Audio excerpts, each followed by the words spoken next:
Hello guys, what's up and welcome to the new tutorial from the SketchUp Artist Studio. In this tutorial I'm going to show how we can create some super realistic render in ENSCAPE 3.5.6 for SketchUp, so let's get to work. First of all, I'm going to press F on my keyboard and click on the create view in here. I downloaded this model from the 3dwarehouse.com and you can download it too. So I'm going to click on the favorite in here, and this scene will be my favorite scene in here. So I'm going to rename it and name it render number 1 like that. Very simple. I don't want to use custom presets, so I'm going to unlink it. Very simple and easy.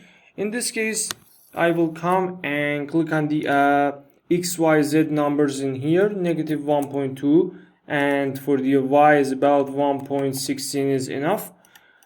4.54 for the Z option, 4.54 like that. And now the pitch is about 0 and the I is about 333. So I need to play with the sun position. So I'm going to hold shift and right click and change the time of the day. Very simple and easy. Something like that. I have some window from the back side and another one from the right side. I'm going to hold Ctrl plus U and I and change the sun angle like this. Very simple. Like that. Something like this one, for example. Something like this is enough. Azimuth is about 90 or 106. And altitude is about 9.6 or maybe 12.4. And click on the create option in here. My first camera created for me, very simple and easy. And now I can use it in different type of methods.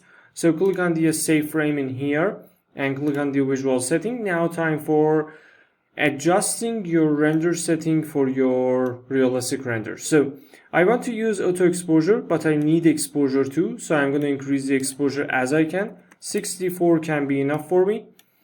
I don't want to use outline because it makes my render more darker. Field of view can be decreased, something like that, for example. 65 is enough. Depth of field can be really helpful. I don't want to use autofocus, so I can play with the focal point and set it on the number which I really like.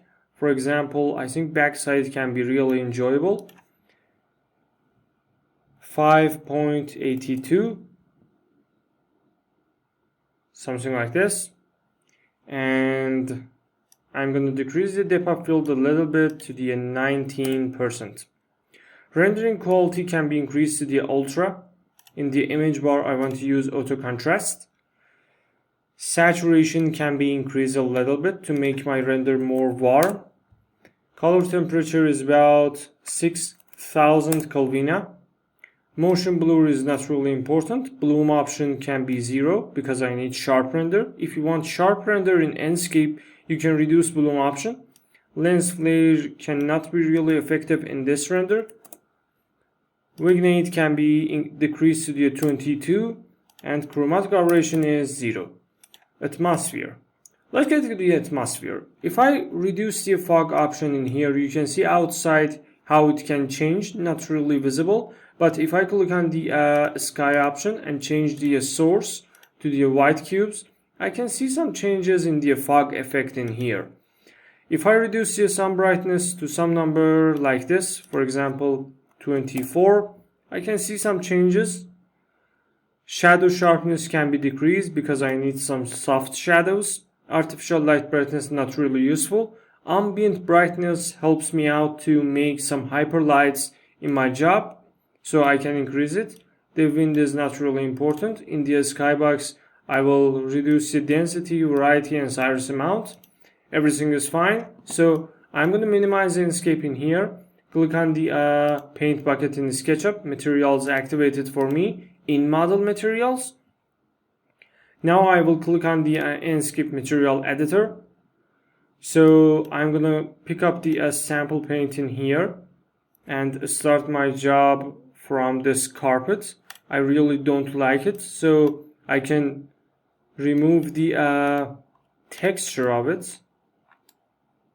I don't know why it's not selected, so it's not really important. I can select this thing in here and delete it. Very simple and easy. or I can select it, move it a little bit to the upside, click on the paint bucket, and now I can paint it up, but it's not really important. So render number 1 reselected for me, and now in the sample paint I can pick this number, select woods in here, and reduce the roughness to make more reflection on my surface, like that. It's completely related to how you want to control it. Another texture which is really important for me on the roof side, so I'm gonna pick up this line light in here, Salmon 2015, and change it to the self-illuminated. I can see the effect of it, very simple. I need some white color and increase the luminance power as I can, because I can see the effect of it at the final. Everything is fine in this place. I'm gonna close it, but before I do this job, I can click on the sample paint another time, and I can pick this sofa texture, very simple and easy. Pick it up, add some tint color like the dark gray, for example, something like this. Roughness can be decreased to see more reflection on the leather texture. And the last texture that I really like to change it is about this bulb light in here. So I'm gonna select it. Render number 1. Select this bulb light. Change the color of it. Something like creamy, or maybe something more dark like the dim gray. But absolutely it's the metal texture, so you can reduce your roughness as you can to create some realistic view like that, and you can manage your textures very simple in ENSCAPE. So final thing related to this coffee table holders, I'm going to click on them. I need completely Metallica texture, so I'm going to increase the Metallica and make it a little bit brighter, something like this. And finally I need this marble texture on my coffee table, so I'm going to pick it up, select it like that, reduce the roughness as I can to create some reflective surface in here, and tint color is something like, for example, orange, and now it's over. So come back to the rendering, and now time for render. So I'm going to click on the screenshot in this place, save it on the desktop. The name of it is render number 1, and press save. It takes a little bit of time, and after that ENSCAPE will generate some realistic render for you, very simple and easy. If this tutorial is useful for you, please like and subscribe our YouTube channel. And this is the final result of this tutorial, and I hope you enjoy from it. Thanks for your time, thanks for your valuable time and support, and goodbye.